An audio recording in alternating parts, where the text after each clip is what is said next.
Good morning everyone. आज हम start करेंगे सेकंड सेक्शन सॉलिड मैकेनिक्स की बुक का। ठीक है, तो इसका जो फर्स्ट आर्टिकल है वो है डिस्कस जनरलाइज्ड हुक्स लॉ। तो इसका सॉल्यूशन क्या है? Since state of stress in a continuous medium is completely known by the stress tensor tau ig and the state of deformation by the strain tensor eig. In general, we assume the existence of certain kinetic equation of state. ठीक है, तो क्या equation रहेगी इसकी? tau ig is equal to F I G, bracket के अंदर आ जाएगा हमारे पास E11 E22 E33 E23 E31 E12। तो जो हमारे पास E23 E31 और E12 है ये है साइक्लिक ऑर्डर में। ठीक है, जैसे 2 के बाद 3, 3 के बाद 1, 1 के बाद 2। ठीक है, और I और J की वैल्यू क्या है हमारे पास? 1 2 3। However, in classical theory of linear elasticity, the temperature effect is neglected. That is, an elastic medium is maintained at a fixed temperature. Therefore, the stress component tau ig are to be uniquely related of the strain components. The one-to-one analytic relation is, तो हमारे पास आ जाएगा tau ig is equal to F I G. ठीक है, E11 E22 E23 E23 E31 E12। ठीक है, आपने लिख देना है और I और J की वैल्यू हमारे पास 1 2 3 रहेगी। ठीक है, यही इक्वेशन है। ठीक है, इसको दे दो आप equation number 1। And tau ij vanish when the strains eij are all 0. If the function fij are expanded in the power series in eig and only the linear terms retained in the expansion we have, तो हमारे पास जो tau ij है वो किसके equal हो जाएगा? सी I J K L, ये हमारा सबस्क्रिप्ट में ही है यानी किसके पैरों में। ठीक है, और E K L comma bracket में हमारे पास जो आई जी और के एल की जो वैल्यू है वो रहेगी हमारे पास 1 2 3। इसको दे दो आप इक्वेशन नंबर 2। ठीक है, तो सी लिखा हमने, सी के पैरों में आ गया हमारे पास आई जे के एल और ई के पैरों में आ गया के एल। ठीक है, या आप सबस्क्रिप्ट आ गया इसके पैरों में। ठीक है, तो where C I J K L R constant and in general very from point two point, ये वेरी है VARY। ठीक है, from point to point of the medium. Equation 2 is the generalized form of Hooke's law and is called the generalized Hooke's law for an elastic solid. Clear? यहाँ तक clear है? Since tau ij are symmetric, therefore the coefficients ofCijkl are also symmetric with respect to the first two indices I and J.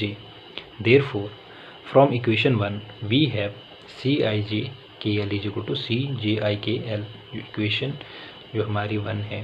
ठीक है, तो हमारे पास उसके according आ जाएगा सी I J K L जो है हमारे पास वो किसके इक्वल है? हमारे पास सी जे आई के एल, यानी कि जो आई की जे हमारा इधर आ गया और आई इधर चेंज हो गया। Clear? Moreover, without any loss originally,Cijkl are also symmetric with respect to the last two indices. ठीक है, तो यहाँ से क्लियरली पता लग रहा है कि ये हमारा सिमेट्रिक है। Clear? To show thatCijkl are also symmetric with respect to last two indices, we define the constantCijkl dash andCijkl double dash as, तोCijkl dash की जो वैल्यू होगी वो है हमारे पास 1/2, ब्रैकेट के अंदर आ जाएगा हमारे पास सी I J K L plus C I J L के, लास्ट वाली टर्म में हमारा चेंज है। ठीक है, तो ये लिख लेना है आपने, यहाँ के एल है और इधर एल के है। और जो सी I J K L double dash है इसमें यही है इक्वेशन पूरी, बस चेंज किस में है? इधर प्लस है और इधर माइनस है। ठीक है, सी I J K L minus C I J L के। क्लियर? देन हम क्या बोल सकते हैं? जो सी I J K L is equal to C I J K L dash is equal to C I J L K dash. ठीक है, and C I J K L double dash is equal to C I J L K double dash. ठीक है, ये हम clearly इस equation को देख के बोल सकते हैं। ठीक है, दस सी I J K L can be written as in the sum, तो हमने इसका सम करना है। तो सी आई जे के एल में इन दोनों टर्म का सम आ जाएगा, किस किस का, सी I J K L single dash और सी I J K L double dash. ठीक है, तो सी आई जे के एल की वैल्यू आ जाएगी हमारे पास हाफ ऑफ, अब जो इसकी वैल्यू है, ठीक है, वो इधर गिवन दी गई है, और single dash C I J K L dash और सी I J K L double dash की वैल्यू इधर गिवन दी गई है। ठीक है, तो इनको ऐड करना है, पहले ये लिखना है प्लस फिर ये टर्म, तो हमने वही लिखा है इधर। ठीक है, ये सी I J K L dash की वैल्यू है और ये सी I J K L double dash की वैल्यू है, और इसको आप लिख सकते हो सी I J K L is equal to C I J K L dash plus C I J K L double dash. Clear, where C I J K L dash are symmetric and C I J K L double dash are skew symmetric. ठीक है, तो आपने symmetric और skew symmetric की definition पढ़ी है, तो वही है। ठीक है, तो आप क्लियरली बोल सकते हो कि ये सिमेट्रिक है और ये टर्म स्क्यू सिमेट्रिक है। ठीक है, बस चेंज प्लस और माइनस का ये with respect to K and L, therefore equation 2 can be written as, जो इक्वेशन 2 हमने लिखी थी उसको हम किस तरीके से लिख सकते हैं, टॉ I J is equal to C I J K L dash E K L plus C I J K L dash E K L.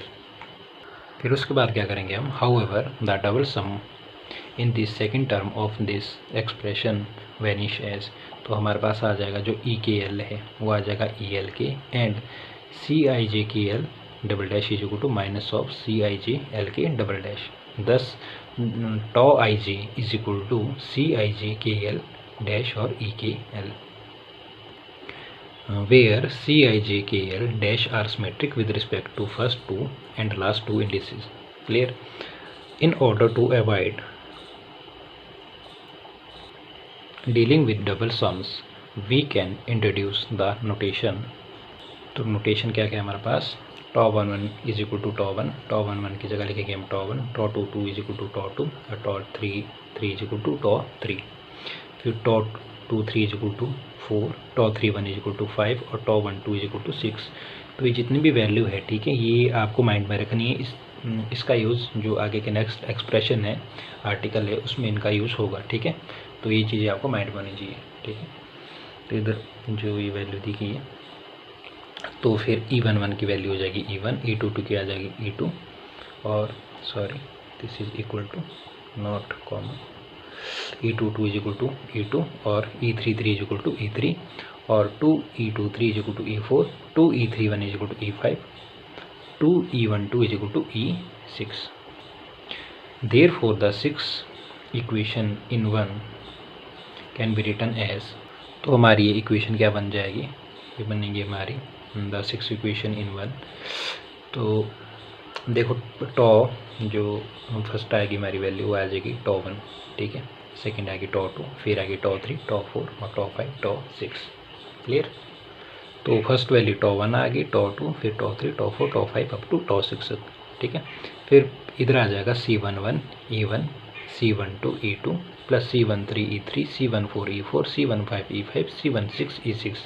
ठीक है, फिर उसी तरीके से यहाँ से आपको अगर फर्स्ट टर्म आप क्लियरली देखें तो E1 E2 E3 E4 E5 E6, देखो इसमें भी कॉमन है E2 E3 E4 E5, तो ये हमारा सेम रहेगा। और C11 हमारा कहाँ से स्टार्ट होगा, C11 से स्टार्ट होगा और C66 तक। ठीक है, पहले C11 फिर C12 फिर C13 C14 C15 C16 फिर C21 C22 C, this is C not E, C23 C24 C25 C26। ठीक है, अप टू कहाँ तक चलेगा हमारा 66 तक। तो बीच की इक्वेशन आप लिखनी हो तो लिख सकते हो, अदरवाइज आप ऐसे भी डॉट लगा सकते हो। ठीक है, तो ये हमारी इस तरीके से इतनी इक्वेशन बनेगी। क्लियर, सिंपल है।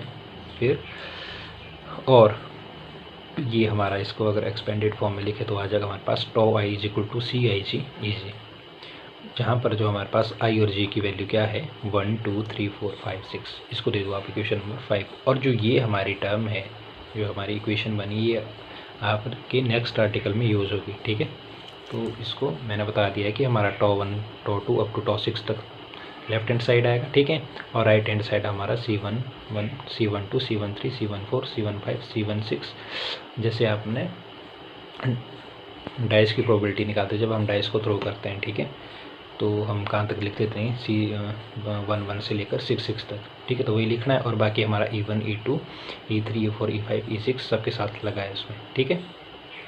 तो the relation between the tau I and EI must be reversible, hence mod of Cij does not equal to 0 and we can write EI is equal to Cij tau ij, ठीक है। The constant Cij in 3 are called the elastic constant or moduli of the material. It has 36th constant and 3 is called the generalized Hooke's law. Clear? तो इसकी कितने constant है 36. Here the maximum number of independent elastic constant is 36, but this number reduced to 21 whenever there exists a function. तो function है हमारे पास W is equal to 1 divided by 2 Cij Ei Ej with a property that curly W over curly Ei is equal to tau I. These 21 independent elastic constant in the generalized Hooke's law forms an elastic anisotropic body. तो ये था generalised Hooke's law, ठीक है। तो important है, तो इसके जितने मैंने अभी बताया है कि इसका जो यूज है, ये वाली टर्म्स जो हमारे पास है, ठीक है, ये आपके एक्सप्रेशन में यूज होगी नेक्स्ट जो आर्टिकल आएंगे, और ये वाली वैल्यूज़, ठीक है। आपको पता होना चाहिए tau 1 की जगह हम tau 1 लिख सकते हैं, tau 2 की जगह tau 2, tau 3 की tau 3, ठीक है। और ये हमारे साइक्लिक ऑर्डर में चलते हैं, जैसे tau 2 3 पहले 2 3 फिर आएगा हमारे पास 3 1 और 1 2, इसको हम tau 4 लिखते हैं, tau 5 इसको tau 6, ठीक है। तो ये आपको पता होना चाहिए और ये इक्वेशन मोस्ट इम्पॉर्टेंट है।